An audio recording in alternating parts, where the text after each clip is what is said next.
Oh. Okay. So we've cut the backrest, and the angles were easy enough just by using that little Duvalaki tool that I made in an earlier video. And there's like an adjustable square, like an adjustable builder square. I think I just jerry rigged that out of some scrap material I had laying around. So I've got the angle for this backrest because this backrest isn't square, it's sort of leaning back on an angle. So I've got the angle of that from bed base to that, transferred that angle to these miter cuts. I've got one cut and then use that as a stencil for the rest. And that's giving me the exact angle for that backrest. Now I need to go ahead and cut our plyboard. I've just got to cut the shelf for the top here. But unfortunately the back of the bus is curved. It's not complete, it's not square, it's a curved cut. And I want a nice tight fit. There's pretty much going to be a finished profile. I can't go and finger no more gaps or silicone in there up against the carpet.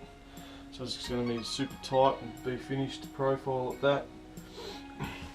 And in order to get that curvature perfect, there's an old plastering trick I'll use, which I've used for plasterboard on curved walls and certain aspects like that. So what I've done is I've taken a measurement off this end, one measurement every 100 mil. So all these intervals are 100 mil intervals.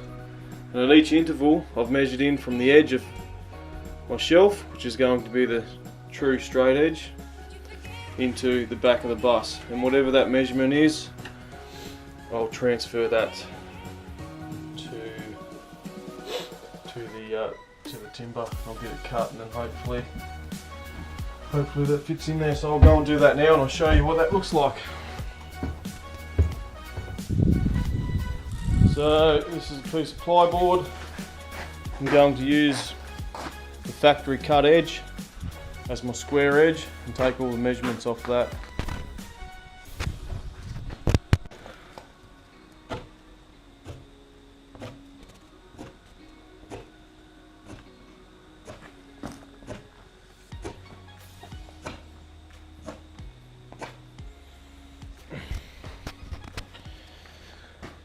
There's my measurements at 100 mil intervals.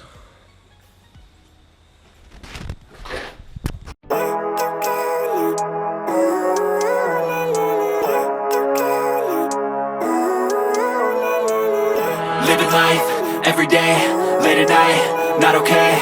All I want, and I pray, all I need are some better days. Fuck me, I'm looking in the mirror, so foggy, but I've never seen clearer. I don't really think anyone can save me, and honestly I'm not really sure I want saving. I like to be my own worst enemy. There's no risk if you don't try at anything, so I'ma just keep buying everything. See you in the next life, have to be a better me. I don't think that my head's on straight, gotta flip it and grip it and go and get an x-ray. What's wrong with me? I just feel weight pushing on my chest and it squeezes till I suffocate. Better change my mindset, meditate. It's pretty cool that I'm alive and have better days. I could walk, see, hear, I should celebrate. Think I could change my mind, maybe elevate. Living life, every day, late at night, not okay. All I want, and I pray, all I need.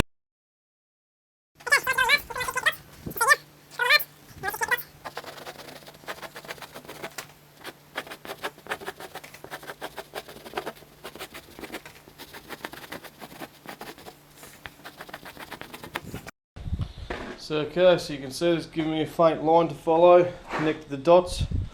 Now I'll grab the circular saw, or should I use a jigsaw?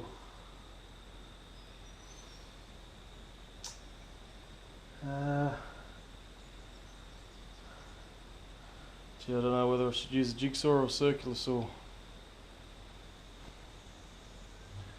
It's not that sharp of a cut. I reckon I'll use the circular saw.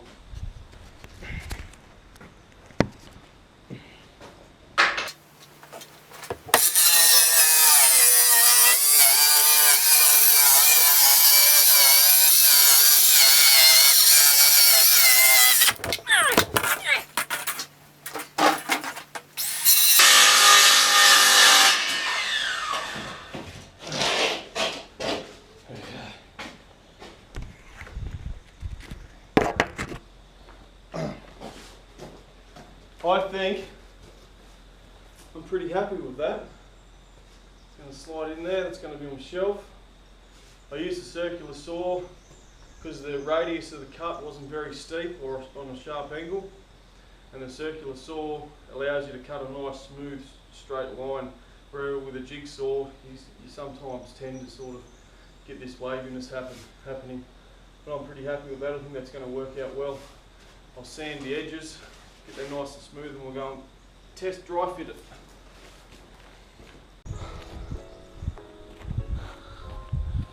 I'm excited.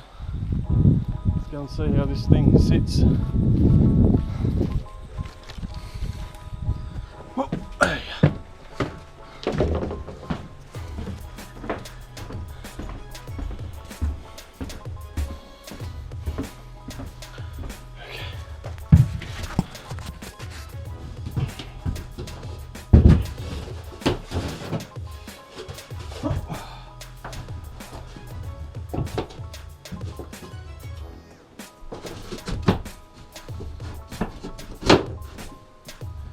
Oh, look at that. Bloody beautiful, mate. Bloody, absolutely bloody beautiful.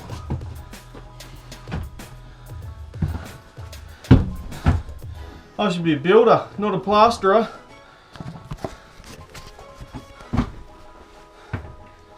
Look at this. That is absolutely... That's beautiful. That's just a sublime bloody finish.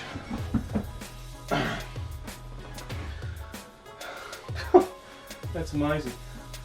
So what we're going to do there is I'll just paint that white for this backrest.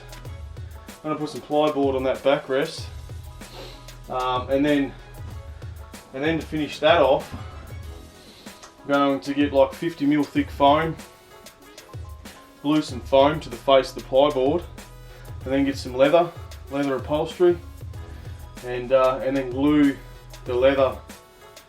I don't know whether I'm going to glue the leather to the foam yet, or just dry fix it, because with the leather, I'm going to get some leather buttons, and I'm going to button it probably every 200mm or every 300mm, and make a nice sort of grid pattern of buttons, so that way you get a nice sort of puffy, cushiony, leathery bolster. You know, it bolsters out a bit because that puffiness to it. And I think if I put the buttons at like a 200 by 200 grid or 300 by 300 grid right the way through, I think the buttons are going to hold the leather nice and tight up against the foam. So I don't think I'll have to glue the leather to the foam. I might just dry fix the leather with buttons first, then if it does need to be glued because it's creasing or whatever, I'll just get some like contact spray and fix that up.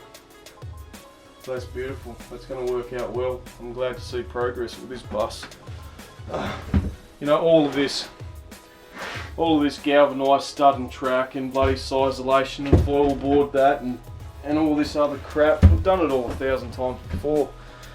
I'm really excited that I'm working with timber and I'm using what I know, my knowledge, and making it happen in this build. That's going to look awesome when it's finished. Bloody beautiful.